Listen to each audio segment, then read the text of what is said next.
Bismillahirrahmanirrahim. Assalamualaikum warahmatullahi wabarakatuh. Hai Grogot Lovers, Nela Ikrami di sini kembali lagi bersama kita dalam Berbinar Berbincang bersama narasumber.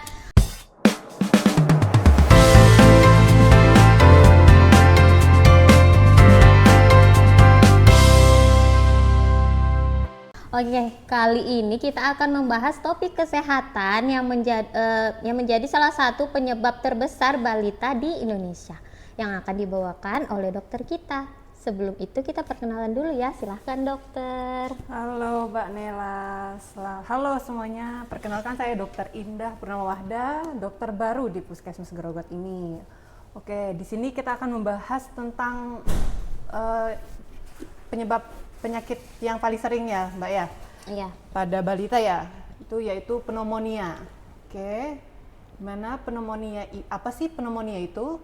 Pneumonia itu merupakan peradangan pada paru yang disebabkan oleh infeksi bakteri, virus, dan jamur yang dimana mengakibatkan kantung udara di dalam paru atau juga bisa disebut dengan alveoli dipenuhi cairan atau nanas sehingga membuat penderitanya sulit bernapas. Oke, di sini untuk gambarannya yang dimana paru-paru normal itu kosong atau terisi dengan adanya udara, tapi pada pneumonia itu terjadi adanya peradangan, kemudian paru-paru terisi adanya cairan atau nanah. Selanjutnya, di mana untuk penyebaran kasus di Indonesia itu sekitar 1-8%, yang sekarang akan menjadi 2%, di mana banyak menyerang semua usia. Akan tetapi insiden penyebab pneumonia itu sangat tinggi pada orang dewasa, di mana dari 1.017.290 jiwa, proporsi pada kelompok usianya itu rata-rata 55 sampai 64 per tahunnya mencapai 2,5%, di mana di usia 65 sampai 74 itu mencapai 3,0%, dan usia 75 tahun ke atas itu 2,9%. Di Indonesia itu merupakan penyebab kematian balita terbesar. Diperkirakan sekitar 19.000 anak itu meninggal dunia dikarenakan pneumonia, yang mana pneumonia ini berperan penting terhadap tingginya angka kematian balita di Indonesia. Oleh sebab itu penyakit ini menjadi masalah kesehatan yang termasuk terbesar di Indonesia. Untuk penyebabnya sendiri itu ada 3. Yang pertama ada pneumonia disebabkan oleh akibat bakteri, kemudian yang kedua disebabkan oleh virus, dan yang ketiga oleh jamur. Untuk bakteri sendiri itu dia disebabkan oleh namanya bakteri Streptococcus pneumonia. Terus kemudian kalau yang virus itu biasanya menyebabkan batuk, pilek, flu yang seperti biasa yang kita sering alami. Terus kemudian yang ketiga pneumonia akibat jamur, yang mana ini lebih banyak terjadi pada penderita penyakit kronis atau orang dengan daya tahan tubuh yang lemah. Sebagian dari jenis jamurnya ini merupakan biasa ditemukan di tanah atau di kotoran hewan, burung terutama. Terus kemudian untuk jenis pneumonia sendiri itu berdasarkan tempat penularan itu ada 2, ada communicated acquired pneumonia, terus yang kedua ada hospital acquired pneumonia. Yang community acquired pneumonia itu jenis pneumonia yang paling sering terjadi dan menular di tengah masyarakat, terutama di daerah yang ramai seperti pasar. Terus kemudian untuk hospital acquired pneumonia itu penularannya terjadi ketika seseorang itu menjalani perawatan di rumah sakit. Next, untuk penularannya itu ada 2, secara langsung sama tidak langsung. Untuk secara langsung itu biasanya disebabkan karena percikan air liur yang dikeluarkan dari mulut orang yang terinfeksi ke udara saat penderita pneumonia bersin atau batuk. Terus kemudian yang kedua itu secara tidak langsung, yang dimana percikan air liur itu menempel pada benda yang berpindah ke tangan orang yang menyentuh benda tersebut dan masuk ke saluran pernapasan saat mereka menyentuh hidung atau mulut sebelum mencuci tangan. Baik, untuk gejalanya sendiri apa yang akan dirasakan pasien? Yang pertama ada sesak napas, kemudian ada batuk dahak bisa berwarna kehijauan, kuning atau dapat bercak darah. Kemudian yang ketiga ada demam, berkeringat dan menggigil. Yang keempat ada hilangnya nafsu makan, kurang tenaga atau lelah. Yang kelima ada nyeri dada yang tajam atau menusuk dan memburuk bila sedang bernapas atau dalam keadaan batuk. Terus yang keenam ada nafas cepat dan pendek.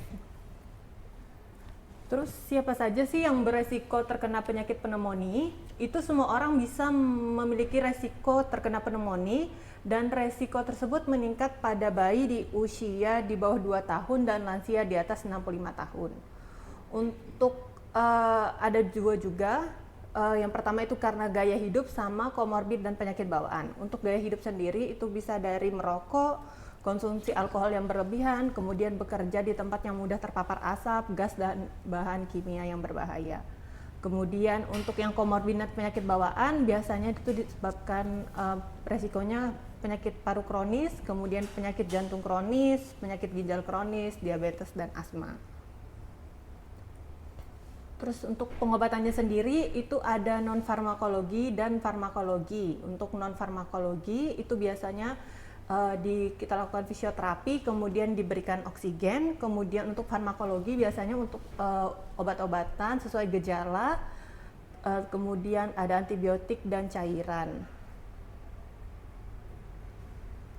Baik, untuk pencegahan pneumonia itu ada 3. Yang pertama, perilaku pola hidup sehat, beristirahat yang cukup, mengonsumsi makanan bergizi, dan rutin berolahraga. Terutama yang untuk merokok itu berhenti merokok, konsumsi alkohol. Terus kemudian yang kedua, menjaga kebersihan, rajin mencuci tangan, dan menerapkan etika batuk bersin. Terus yang ketiga, menggunakan alat pelindung diri, yang mana menggunakan masker yang direkomendasikan terutama saat beraktivitas di luar ruangan. Oke, sudah. Terus untuk maskernya yang ini yang direkomendasikan, dan apabila pasien terkena pneumonia itu sebaiknya menggunakan masker agar tidak tertular dengan sekitarnya. Next. Kemudian siapa saja sih yang perlu vaksin pneumonia? Vaksin pneumonia ini ditujukan bagi mereka yang memiliki resiko tinggi terserang bakteri pneumokokus, yaitu anak yang berusia di bawah 5 tahun dan para lansia.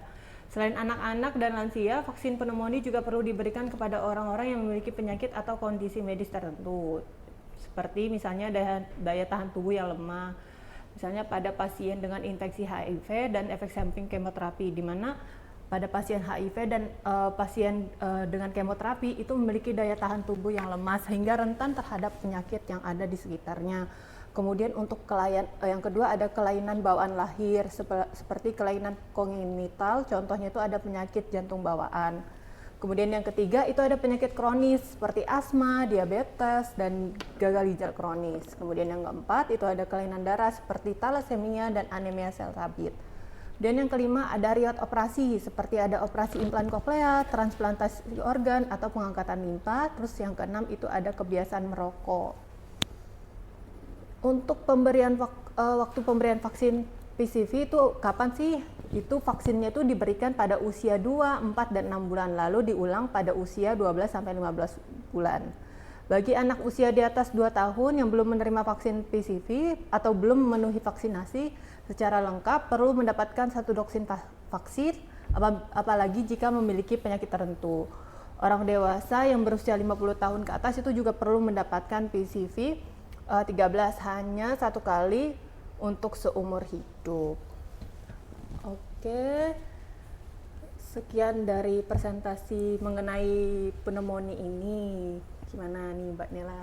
Oke, makasih ya dok. Tadi jelas banget penjelasan tentang pneumonia ini banyak banget ya dok. Mulai dari apa itu pneumonia. Tadi dokter jelaskan kalau pneumonia itu peradangan pada paru-paru yang disebabkan oleh infeksi bakteri, jamur, dan virus ya dok ya. Iya. Terus habis itu orang yang rentan terkena pneumonia ini bayi atau balita bayi yang di bawah 2 tahun ya dok ya, sama para lansia. Nah, risiko itu meningkat jika dia memiliki ada riwayat salah satunya merokok ya dok ya. Iya. Tadi sudah dijelaskan ya teman-teman, banyak sekali penjelasan dari dokter kita. Kemudian dok, tadi kan dijelasin kalau orang dewasa yang berusia 50 tahun ke atas perlu mendapatkan PCV 13. Nah, itu kira-kira cara dapatnya gimana ya dok? Langsung saja Mbak, biasanya kita bisa minta ke fasilitas kesehatan terdekat sih, biasanya tersedia, bisa di puskesmas ataupun rumah sakit, terutama untuk usia-usia yang 50 tahun dengan rentan penyakit bawaan seperti tadi yang jelaskan, diabetes, gagal ginjal kronis, terus juga pasien dengan daya tahan tubuhnya lemah seperti HIV gitu tuh perlu sih Mbak untuk vaksinnya sendiri. Oh, nggih, berarti kayak gitu sudah disediakan di fasilitas terdekat ya, Iya, Dok ya? fasilitas Oke. kesehatan terdekat. Tadi sudah lengkap banget ya teman-teman. Penjelasan dokter Indah kita, dokter baru di Puskesmas Tanah Grogot kita. Ya, benar-benar. Sekarang beliau memegang program ISPA dan Pneumonia. pneumonia. Nanti kalau misalnya ada pertanyaan silahkan drop di komen. Terima kasih. Assalamualaikum. Waalaikumsalam warahmatullahi wabarakatuh.